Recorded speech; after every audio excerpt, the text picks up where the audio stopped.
All right, I want to quickly show kind of a new feature that we're adding as part of our version 4 of our ESS portal application. And this is pertinent to customer environments that have multiple languages and the need for the portal to support multiple languages. So let me first start with kind of the output a little bit and also just to highlight kind of which parts get translated. So just to look at a given page, uh, the placeholder here on this input, that's a message record. A lot of the tooltips that you see hovering over buttons are are message records, as are some of these labels down here for these links and buttons. The top level menu are menu records stored in the service portal's menu records, but these are translatable, as are these are navigation tiles that are in our navigation tile table. And then there's some messages. So those are the main components. There's also, as you switch pages, you will see the pages have a page title, which is this, and then there's areas like decision branches that have a question or a text that needs to be translated as well. So let me just show you if I were to switch to, I've got two languages activated in this environment. One that's been translated, which is Spanish, and there's also Japanese in here. So I'll switch to Spanish just to show you kind of how it translates and what doesn't. So first of all, you'll see the menu now is in Spanish. My tiles are in Spanish, as are my text and the hover. Right, all my different tooltips are in Spanish.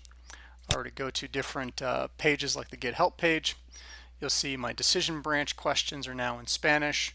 My button labels are in Spanish.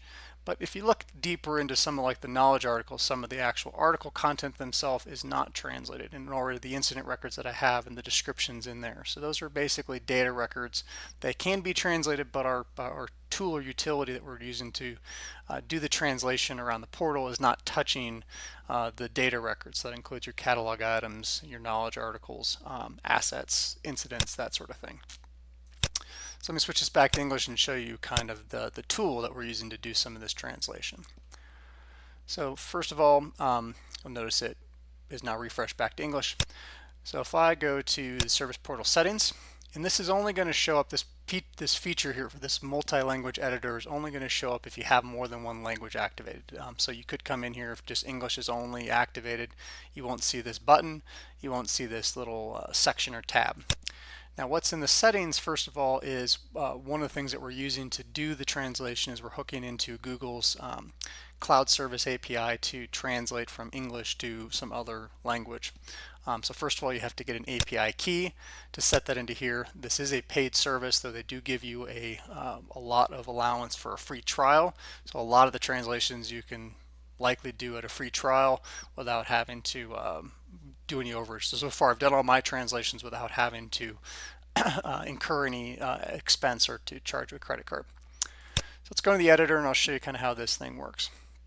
So at the top you'll see first of all a couple different the different types of records that we can translate. I'll go through these in a minute, but starting off on kind of the messages and labels. So that's the where most of the records are. So you'll see 676 records there. If I want to target a specific language, like I want to go after just Spanish, what I can do is turn off the other languages. And if this is going to show me all the languages that are active in my instance, right? So if I had 7 languages that are active and selectable, I'd see 7 toggle switches I can do here. Now the other thing, if I'm trying to edit just a specific message, let's say the click here for attachment message is what I'm trying to target. Right, I can go find that. I can go in and make direct edits to these records for the translations or direct edits to the English, or I can click over here and say translate all or translate blank. And translate blank is going to look at if there's any empties here. So like for example, if I pull the Japanese, this one has an empty. If I were to do translate blank, it would fill in the Japanese, which I'll go ahead and do just so you can see that. So you'll see now it's got a Japanese value in there. Right, and then the other thing I can do, I can kind of select certain records from my list, translate selected records. If I do translate blank records, it'll go through the full list that's being shown and translate the ones that have empty values. And if I do translate all, it's going to go through the full list and translate all values in there. So the other thing I can do with this kind of editor here, I can always do sorts and things like that too. There's a toggle here, so I'm going to go back to just Spanish, and so only untranslated records. Pull this other filter out of here. And you'll see I have no records, so all my records have been translated. If I turn Japanese on, I'll show that I do have some empties. So if I have multiple languages selected, it's basically looking for, do I have a blank in any one of these language columns? If I do, it's going to show that in terms of the untranslated.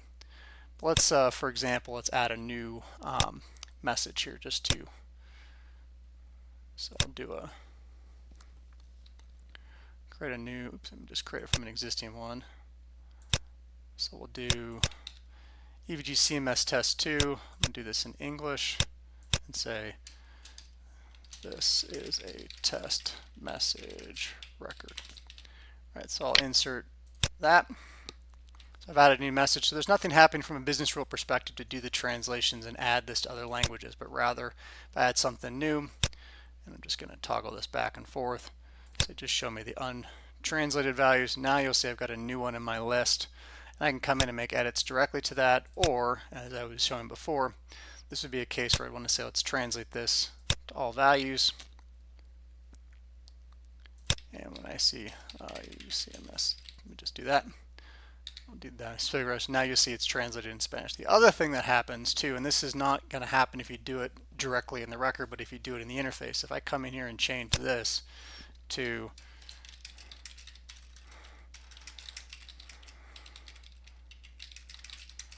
a new message, it's going to prompt me to say my source language has changed. You've got translated values in the other ones.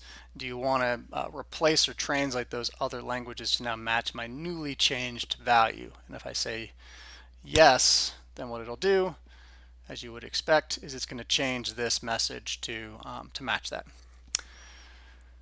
All right, so the other types of records that have been wired into here to go in and make translations on. So the messages and labels, the card objects is actually broken out into a couple different areas, and I'll sort by type here. You've got the titles or the labels for the card objects, which show up as far as what are the types of records that I'm filtering on, etc. Each of these have different buttons that you can click, and those buttons have labels, so there's labels you can change. That's the majority of these are these actions. The filters are the filters you see like on your search results page, and these are the labels for those filters, so those can be adjusted. This is new in version 4, which is suggestion scripts that you can toggle which suggestion components do you want to activate to filter your suggestions. So there's labels for those. And then lastly, there are, for some of the pages, you'll have tabs for your views, like your services page, where you can toggle by my services or highest rated, and that's what these card object views are. So that's the label part of that. Navigation tiles. This one works a little differently in that you have a single tile can have multiple fields that are translated. So you'll see navigation tile, and then you'll see the 3 different fields that can be translated in there in terms of title, short description, link text, etc. And then menus. Basically what we're doing on the menus, and these are just the ones that are tied to our application, and these are looking at the top level menu item and a sub menu item. So if you have a scripted list that does something dynamic in your menu, it's not going to be represented here, but those are your menu items. And then decision branches have a singular kind of field, which is a question that is posed. To select that decision branch, you'll see that is translatable in here as well. All right, so that covers basically the editor.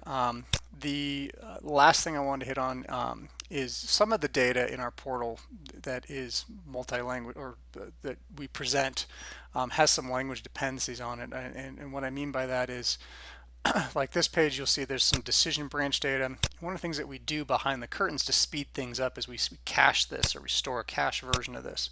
Same if I go to the request, the list of catalogs and the list of categories and things that make up a catalog are cached. And some of the relevance to that in this conversation of language is another update that's happened in this environment is we've kind of updated how that data gets stored to be multi-language. So for example, if I come out here, the decision branch data gets stored as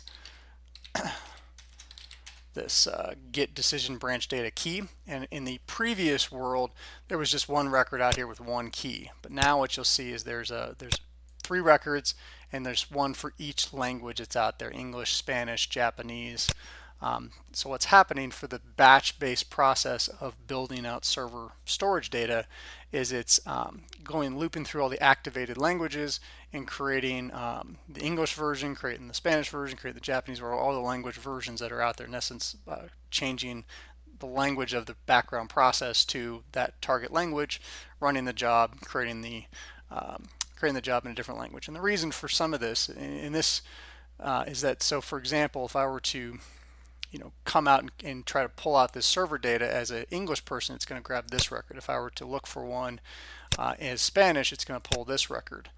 And if there wasn't one for Spanish, it's basically going to rebuild or create a new for that user. And this also extends to, just to highlight quickly here, to other stored, saved cached data. So like for example, this record here, there's a Spanish version of this, right? And I think there's also probably, if I were to pull this up, you'll see this is an incident record. It's a specific incident that I've looked at on the status page.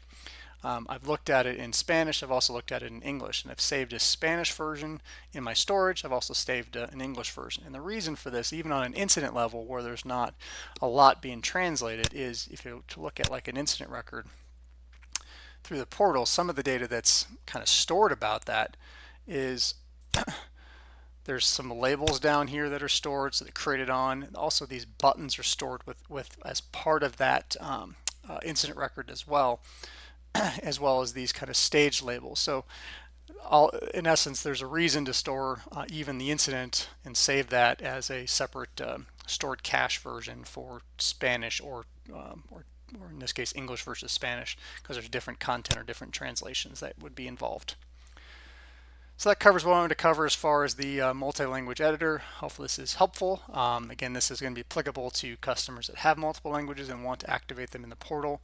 I think the last point I'll make in here is my goal is not to pre-create the translations for all the different languages, but rather have a tool that you can interface with to do the translations.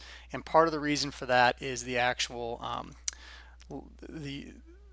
the language translations are dependent on what Google's cloud comes back with as far as a translation. We don't have, I think, experts in Spanish and expert fluent speakers in all these different languages. So I don't want to make assertions that we've validated that these translations match exactly how they should be represented. So in essence, this is a good tool to do the initial translation, but you probably still need someone who's a native speaker in those different languages to validate that they are written appropriately for that particular message and target.